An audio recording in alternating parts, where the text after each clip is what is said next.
നാട്ടിക ഗ്രാമപഞ്ചായത്ത് 2025-26 വർഷത്തെ കേരളോത്സവം SN ഹാളിൽ നാട്ടിക MLA CC മുകുന്ദൻ ഉദ്ഘാടനം ചെയ്തു.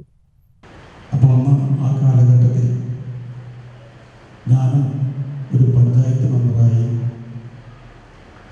അത്തിക്കാട് ഗ്രാമപഞ്ചായത്തിലുണ്ടായിരുന്നു.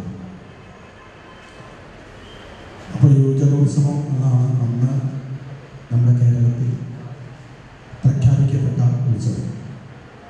ആ ആശയത്തിലൂടെയാണ് നമ്മൾ ഈ രംഗത്ത് മാതൃപരമായ പ്രവർത്തനം നടത്തി മുന്നോട്ട് പോകാൻ ആലോചിച്ചിരുന്നത്. നാട്ടിക ഗ്രാമപഞ്ചായത്ത് പ്രസിഡന്റ് MR ദിനേശൻ അധ്യക്ഷത വഹിച്ചു. ജനപ്രതിനിധികളായ CS മണികണ്ഠൻ, സെന്തിൽ കുമാർ, സുരേഷ് യാനി, P വിനു, KK സന്തോഷ് കുമാർ, ഐഷാബി അബ്ദുൾ ജബ്ബാർ എന്നിവർ യോഗത്തിൽ സംസാരിച്ചു. Panchayat assistant secretary Preetha AS, senior clerk Vidya GB എന്നിവർ പരിപാടിയിൽ സന്നിഹിതരായിരുന്നു. വൈസ് പ്രസിഡന്റ് രജനി ബാബു സ്വാഗതം പറഞ്ഞ പരിപാടിക്ക് ഗ്രീഷ്മ സുഖിലേഷ് നന്ദി രേഖപ്പെടുത്തി. തുടർന്ന് വിവിധതരം കലാമത്സരങ്ങൾക്ക് തുടക്കം കുറിച്ചു. 5-ാം തീയതി ഞായറാഴ്ച രാവിലെ ക്രിക്കറ്റ് മത്സരം, പഞ്ചഗുസ്തി മത്സരം, ഷട്ടിൽ എന്നീ മത്സരങ്ങൾ നാട്ടിക SN ഗ്രൗണ്ടിലും TSJ സ്റ്റേഡിയത്തിലും അരങ്ങേറുന്നതാണെന്ന് സംഘാടകർ അറിയിച്ചു.